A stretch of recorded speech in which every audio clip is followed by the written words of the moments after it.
అందరికీ శ్రీమాత్రే నమః. అందరు బాగున్నారా? పూరి సిరీస్లో మనం థర్డ్ వీడియోకి వచ్చామండి. ఈ థర్డ్ వీడియోలో ఏం చెప్తున్నాము అంటే పూరిలో మనకి ఎన్నో అద్భుతాలు దాగున్నాయన్నమాట.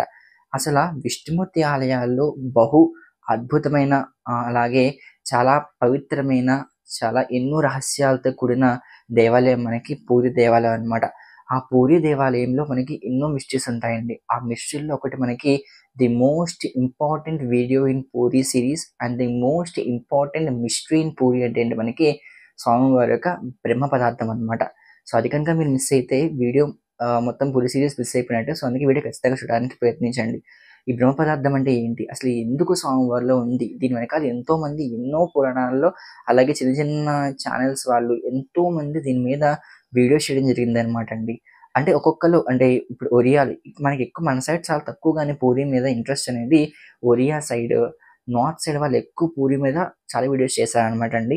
సో ఆ వీడియోస్లో మనకి కొన్ని వీడియోస్లో కొన్ని కల్పితాలు ఉన్నాయన్నమాట. అంటే ఎంతో మంది ఏం చెప్తారు ఏంటంటే మనకి అక్కడ శ్రీకృష్ణుని ఒక గుండె పూరి జగన్నాథ్ ఒక విగ్రహాల్లో ఉంది అని చెప్పేసి, అలాగే ఈ యొక్క అదొక ఎలక్ట్రికల్ మిషన్ అని చెప్పేసి ఎంతో మంది చెప్పడం జరిగిందనమాట. అసలు నిజం ఏంటి అంటే మనకి అక్కడ ఉన్న వాళ్ళెవ్వరు కూడా చెప్పరనమాట అండి.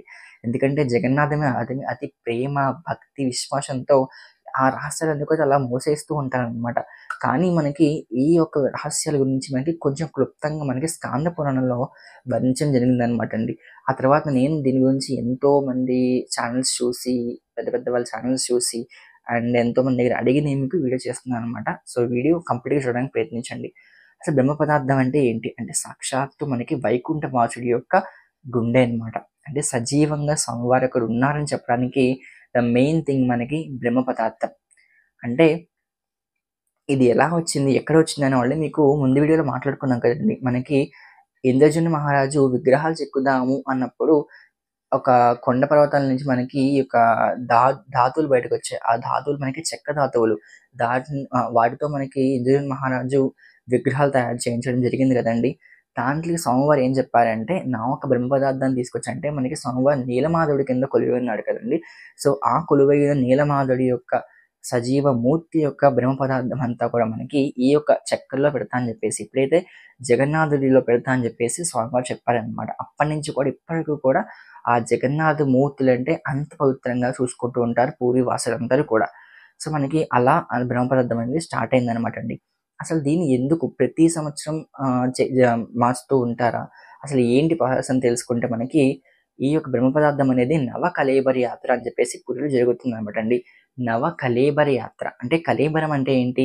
దేహం అనమాట. నవ అంటే కొత్త. కొత్త శరీరాలు మనకి అర్థం అనమాట. అంటే మనకి పూరిలో కొన్ని సంవత్సరాల వరకు కూడా ఒకే విగ్రహాన్ని పూజ చేస్తూ ఉంటారండి. ఎప్పుడైతే మనకి అధిక ఆషాఢ మాసం వస్తుందో అప్పుడు స్వామివారికి నవ కళేబర యాత్ర అని చెప్పేసి ఒక అద్భుతమైన ఘనంగా పూరిలో ఒక ఉత్సవం చేస్తారనమాట. ఆ ఉత్సవంలో ఏం చేస్తారు అంటే స్వామివారి విగ్రహాలు ఏదైతే మనకి పూజిస్తూ ఉంటామో ఆ విగ్రహాన్ని మార్చడానికి ప్రయత్నిస్తారనమాట. ఇది ఎప్పుడు జరుగుతుందంటే మనకి అధిక ఆషాఢంలో అంటే మనకి ఎప్పుడైతే 9 మంత్స్‌కి ఒకసారి, ఒక 12 మంత్స్‌కి ఒకసారి అలా మనకి అధిక ఆషాఢ మాసం వస్తుందనమాట అండి. సో, అప్పుడు మనకి ఈ యొక్క 9 ఇయర్స్ 9 మంత్స్ కాదు 9 ఇయర్స్‌కి ఒకసారి వస్తుందనమాట. అప్పుడు మనకి ఈ పూరిలో స్వామివారి విగ్రహాలు మార్చడం జరుగుతుందనమాట. ఎలా మార్చుతారు అంటే మనకి అప్పుడైతే మనకి అమావాస్య నైట్ 12:00కి మనకి పూరిలో మొత్తం అన్ని లైట్స్ ఆపేస్తారనమాట అండి. మొత్తం చీకటిగా ఉంటుంది. దేవాలయంలో, ఇళ్లల్లో గవర్నమెంట్ కూడా మనకి అప్పుడు పవర్ కట్ చేస్తుందనమాట. సో, మొత్తం చీకటిలో మొత్తం అంతా కూడా మనకి ఆఫ్ అయిపోతుంది. టెంపుల్ అంతా చీకటిగా ఉంటుందనమాట అండి. పూరిలో మనకి నలుగురు మనుషులు అంటే కొన్ని వంశాల పరంగా అంటే ఎన్నో వంశాల నుంచి చాలామంది వస్తూ ఉంటారనమాట అండి. అంటే అతి కట్టిక వృద్ధులనమాట. అంటే వాళ్ళింకా మరణానికి దగ్గరగా ఉన్నారు అన్న వాళ్ళని మాత్రమే తీసుకుంటారనమాట. సో, వాళ్ళని తీసుకొని ఈ యొక్క బ్రహ్మ పదార్థాన్ని మార్చడానికి ఆ రోజు అమావాస్య రోజు మనకి ఇది చేస్తారు కదండీ! సో, నలుగురు మనుషులు లోపలికి వెళ్తూ ఉంటారంట. ఆ నలుగురు మనుషులు కూడా లోపలికి వెళ్తారు. వాళ్ళ కళ్ళకి గంటలు కట్టేస్తారు. వాళ్ళ చేతికి ఇంతింత ఇక్కడి వరకు కూడా మనకి పట్టుబట్టలు కట్టేస్తారనమాట. అంటే ఆ విగ్రహాలు ఎవరు చూడకూడదు, స్పృశించకూడదు. దాన్ని ఏ రకంగా కూడా ఎవరు అనుభవించకూడదనమాట. అందుకే చాలా మందికి ఇలా నలుగురుంటారు. నలుగురికి ఇలా కట్టేస్తారనమాట. అందులో పెద్దాయనకి ఎవరైతే మనకి ఇంకా పెద్ద అని చెప్తూ ఉంటాము. అంటే నలుగురు వెళ్తారు కదండీ! నలుగురిలో మనకి పెద్దాయన మనకి ఒక పేరుతో పిలుస్తారనమాట. ఆ పేరు మీకు నెక్స్ట్ వీడియోలో చెప్తాను. అంత క్లారిటీగా నాకు తెలీదు. సో, నెక్స్ట్ వీడియోలో తెలుసుకుందుకు ఆ పేర్లు వాళ్ళ పేర్లు చెప్తానండి. సో, ఇలా మనకి నలుగురిని పంపిస్తారనమాట. ఆ నలుగురిలో పెద్దాయనకి మనకి ఒక పెద్ద గంట కడతారు. ఆ గంట మనకి దేవాలయానికి బయట వరకు కూడా ఆ గంట కడతారనమాట అండి. సో, ఆయన మొత్తం నలుగురు లోపలికెళ్తారు. లోపలికెళ్ళిన తర్వాత ఏం చేస్తారంటే ఎప్పటినుంచో ఉన్న విగ్రహాలకి బట్టలు కడతారు కదా! ఆ బట్టలు కట్టిన విగ్రహాలన్నీ కూడా అలా ఉంచేస్తారనమాట. అలా ఉంచేసి మొత్తం అన్నిటిని కూడా బట్టలు తీసేసి ఈ కొత్తగా ఉన్న ఏర్పాటు చేసిన విగ్రహాలొకని కూడా ఎదురుగుండా పెడతారనమాట. అంటే ఈ యొక్క పండు ముసలాయన ఆయన్ని తీసుకెళ్ళి జగన్నాథ్ దగ్గర, మిగతా వాళ్ళు సుభద్ర దగ్గర, అలాగే బలరాముడి దగ్గర, అలాగే సుదర్శన్ దగ్గర వీళ్ళ దగ్గర మనకి పెడతారనమాట అండి.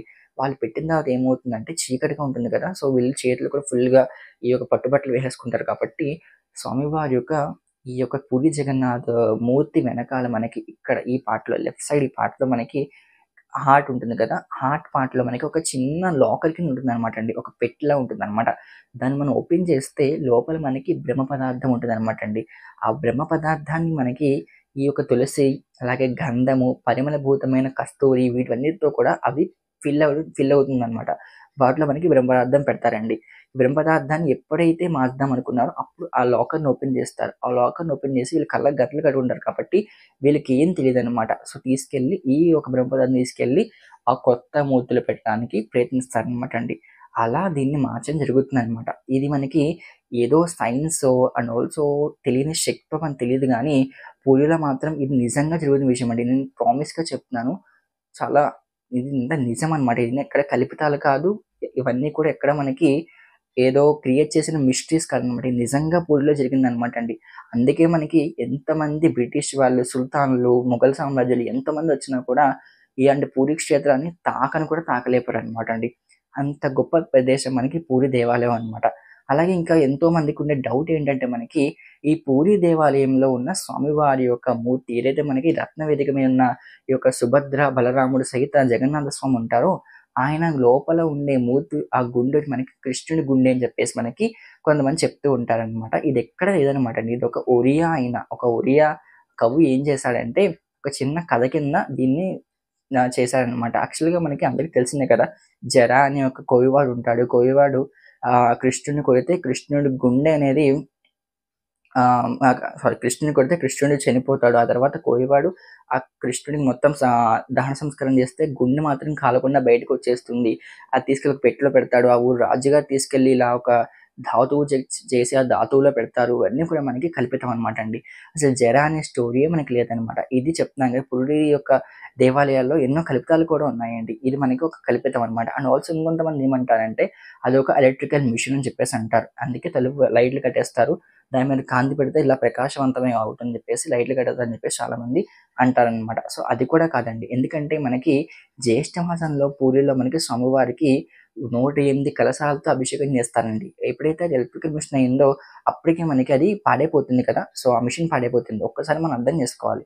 ఇవన్నీ కూడా మనకి కల్పితాలనమాట అండి. నిజంగా అది స్వామివారి యొక్క బ్రహ్మ పదార్థము. ఇప్పటికి ఎంతోమంది పూర్వీకుల ద్వారా అది నిరూపించబడిందనమాట. ఎంతో సైంటిస్ట్‌లు, డాక్టర్లు కూడా వచ్చి పరీక్షించిన పరిస్థితిగా మనకి పూరిలో కనిపిస్తుందనమాట. ఇప్పుడు ఏదైతే మనకి పూరిలో చెప్తున్నామో, ఇది నిజమని చెప్తున్నామో అది అక్షర సత్యం అనమాట. డాక్యుమెంట్స్ ఉన్నాయి, ప్రూఫ్స్ ఉన్నాయి. ఇవన్నీ కూడా ఉన్నాయన్నమాట మనకి పూరి దేవాలయంలో. ఇప్పటికి కూడా అవన్నీ ఉన్నాయండి. సో, ఇలాంటి ఎంతో మహిమగల ఈ యొక్క పూరి క్షేత్రం. అలాగే అసలు ఆ బ్రహ్మ పదార్థం అంటే ఏంటి? ఇంకా మీకు ఇప్పటికి కూడా ఒక చిన్న క్లారిటీ ఇచ్చాను. ఎలా మారుస్తారు అనే ఒక ప్రక్రియ గురించి చెప్పాను గానీ, అసలైన బ్రహ్మ పదార్థం గురించి మీకు ఇంకా వివరించలేదనమాట. ఆ బ్రహ్మ పదార్థం అంటే ఏంటి? దాంతో ఏం చేస్తారు? అసలు ఎలా వచ్చింది? ఇవన్నీ కూడా మనకి నెక్స్ట్ వీడియోలో మాట్లాడుకోబోతాం అనమాట అండి. So, stay tune to my channel. నేను మీ కార్తిక్. సో, మీరు కనుక ఇప్పుడే ఛానల్ సబ్స్క్రైబ్ చేసుకొని పక్కన బెల్ ఐకాన్ ఆన్ చేసి పెట్టుకుంటే వీడియోస్ మీకు వెంటనే వచ్చేస్తాయండి. సో, లేట్ చేయకుండా ఇప్పుడే ఆ పని చేసేయండి. అండ్ మా ఛానల్ సబ్స్క్రైబ్ చేసుకోండి. లైక్ చేయండి, షేర్ చేయండి, కామెంట్ చేయడం మాత్రం మర్చిపోకండి. ఎందుకంటే మీ కామెంట్, మీ లైక్సే మాకు రీచ్ అవ్వడానికి పనికొస్తాయన్నమాట. సో, మళ్ళీ వచ్చే వీడియోతో మళ్ళీ కలుసుకుంటా అండి. శ్రీమాత్రే నమః. జై శ్రీరామ్. నీలాచల నివాసాయ నిత్యాయ పరమాత్మనే బలభద్ర సుభద్ర సమేత జగన్నాథాయ మంగళం. సో, మళ్ళీ వచ్చే వీడియోతో కలుసుకుంటానండి. సర్వే జనా సుఖినో భవంతు. లోకా సమస్తా సుఖినో భవంతు. జై శ్రీరామ్.